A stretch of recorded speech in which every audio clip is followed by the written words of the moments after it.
the last person in the world I expected to show up. Yeah, well, I thought if I got in your good graces, you might let me keep my car. You are my good graces, but you ain't keeping your car. You drive like you've done this before. What are you, a wheelman?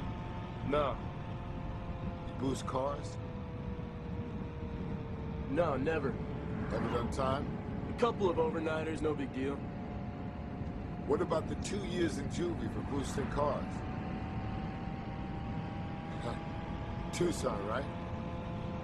Yeah, I had Jesse run a profile on you, Brian O'Spillman.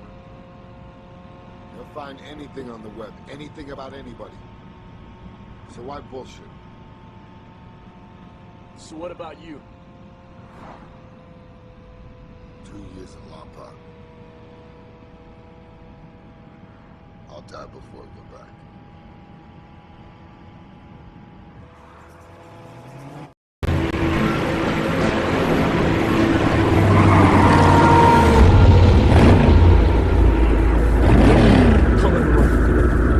Call 911!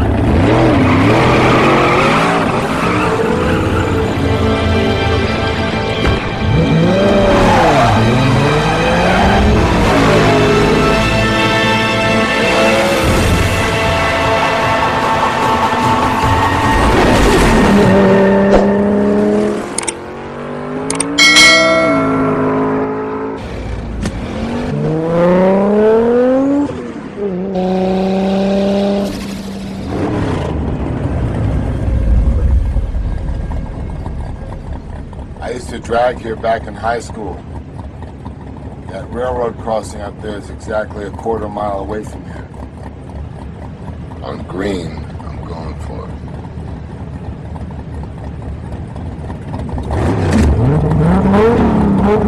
it.